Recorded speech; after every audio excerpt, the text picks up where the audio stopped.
नमस्कार। आज की इस वीडियो में हम देखने वाले हैं टैली के अंदर शॉर्टकट्स की का हम यूज़ कैसे कर सकते हैं। सबसे पहले जो हमारा शॉर्टकट है उस पर लिखा हुआ है कंपनी सेलेक्ट करने के लिए हम यूज़ करेंगे ऑल्ट प्लस F3। सबसे पहले हम जाएंगे टैली की स्क्रीन पे आने के बाद अब हम यहाँ यूज़ करते हैं ऑल्ट प्लस F3।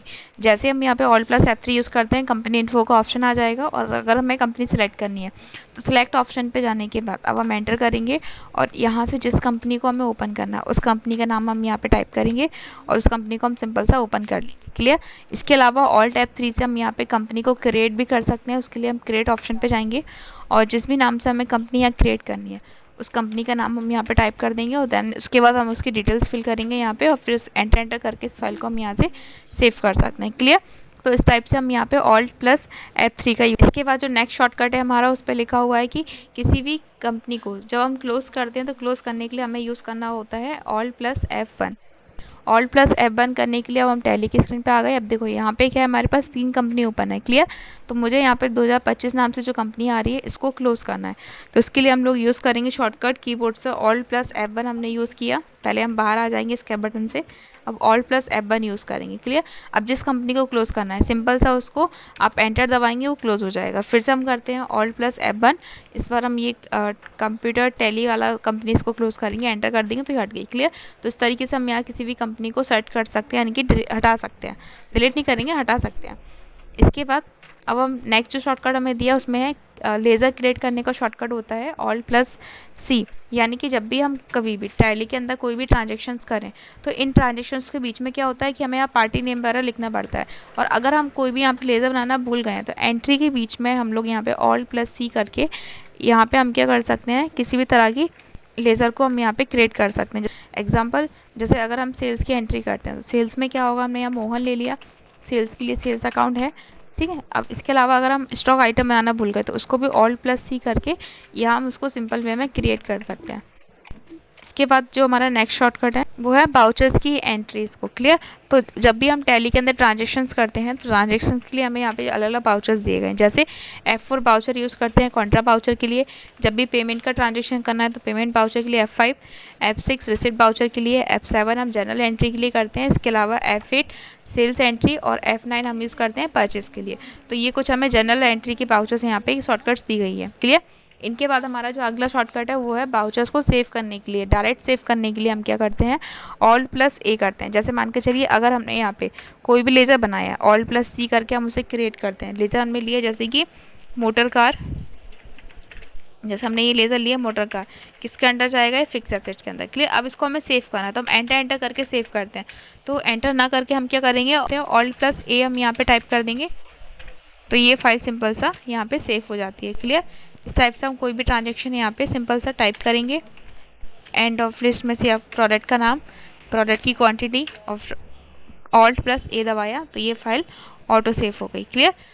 इसके बाद हमें जो नेक्स्ट ट्रांजेक्शन दिया उसमें लिखा है बाउचर्स में डेट बदलने के लिए। जब भी हम बाउचर्स एंट्री करते हैं तो वहाँ पे अक्सर डेट चेंज करना पड़ता है, डेट का इशू आता है। तो डेट चेंज करने के यहाँ पे हमारे पास दो ऑप्शन है कि ट्रांजेक्शन के अंदर पहला हम F2 दबाएंगे तो यहाँ पे बाउचर डेट यानी कि आप यहाँ पे करेंट डेट वगैरह यहाँ से चेंज कर सकते हैं। क्लियर। और अगर हम इसके बदले ऑल्ट प्लस F2 करते हैं तो यहाँ पे फाइनेंशियल डेट चेंज हो जाएगी और उसको हम यहाँ से फिक्स कर सकते हैं अपने अकॉर्डिंग। क्लियर। जैसे हमने ये कर दिया और उसको हम सेव कर सकते हैं। इसके बाद जो नेक्स्ट शॉर्टकट हमें दिया है वो है टैली से बाहर निकलने के लिए हम क्या यूज़ करेंगे, कंट्रोल प्लस की को यूज़ करते हैं, कंट्रोल प्लस क्यू का। जैसे हम इसके अंदर हैं अभी। ठीक है।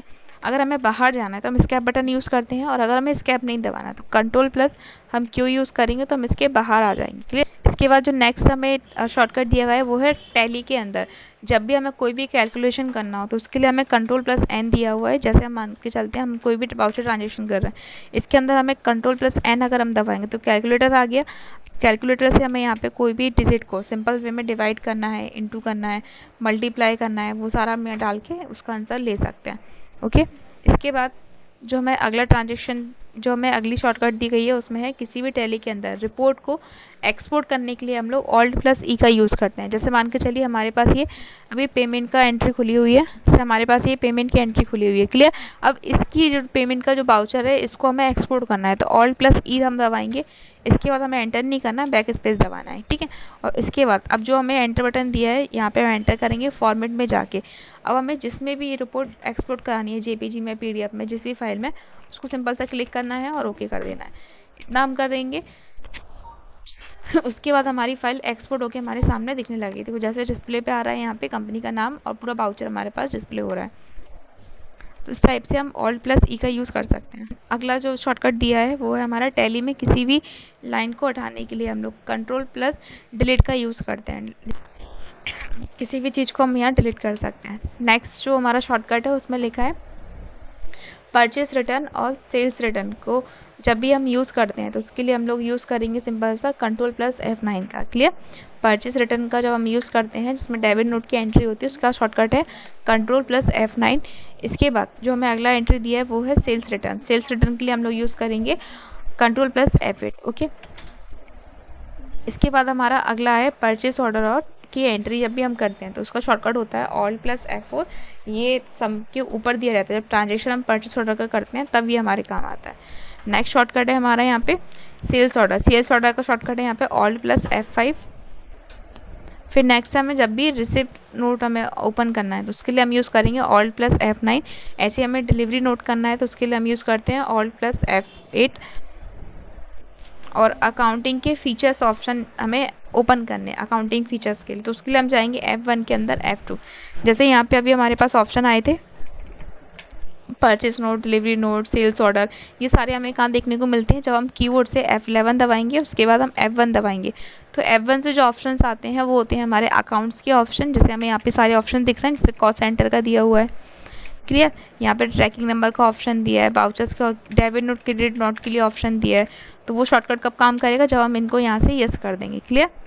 इसके बाद जो हमें अगला शॉर्टकट दिया है वो है F11 के अंदर F2, यानी कि इन्वेंट्री फीचर्स को इनेबल करेंगे तो पहले F1 दबाएंगे फिर F2 दबाएंगे। तो इन्वेंट्री फीचर्स जो होते हैं जैसे गो डाउन यस करना, ठीक है। इसके अलावा परचेस ऑर्डर, सेल्स ऑर्डर अगर हम पहले यहाँ से यस कर देंगे F11 में, F2 में जाके परचेस ऑर्डर, सेल्स ऑर्डर का यूज़ करेंगे तब जाके उनका शॉर्टकट हम ले सकते हैं एंट्री के लिए, क्लियर। इसके अलावा हमें यहाँ पे दिया गया है जो अगला ट्रांजेक्शन दिया है वो हमें दिया है टैक्सेशंस को इनेबल करने के लिए F11 के अंदर F3।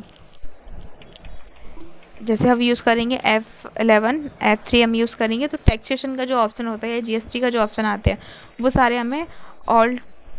सारे हमें F11 के अंदर F3 टैक्सेशन वाले ऑप्शन के अंदर मिल जाते हैं। अब इसके बाद हमारा अगला जो ऑप्शन है वो दिया है हमें यहाँ पे F12 का। F12 क्या होता है, जिस वाउचर पे हम काम कर रहे हैं, जैसे मान के चलिए एक लेज़र पे काम कर रहे हैं तो लेज़र से रिलेटेड यहाँ पे जितने भी अलग अलग फीचर्स होंगे वो सारे हमें F12 में देखने को मिल जाएंगे कि क्या चीज़ हमें डिस्प्ले करानी है, क्या चीज़ नहीं करानी है, वो सारा। इसके बाद जो हमें अगला शॉर्टकट दिया है वो है हमारा रिपोर्ट को वर्ड डॉक्यूमेंट में प्रिंट करने के लिए या किसी भी तरह की रिपोर्ट को टैली के अंदर जो भी हमें दिख रहा है उसका अगर हमें प्रिंट लेना है तो हम लोग यूज़ करते हैं ऑल्ट प्लस P का। जैसे मान के चलिए हमारे पास ये राहुल का ही ट्रांजेक्शन खुला हुआ है, अगर हम यहाँ पे ऑल्ट प्लस P करेंगे तो इस चीज़ को हम क्या कर सकते हैं, यहाँ से इसको आसानी से प्रिंट करा सकते हैं। ओके, आज की वीडियो में इतना ही, बाकी हम नेक्स्ट पार्ट में कवर करेंगे।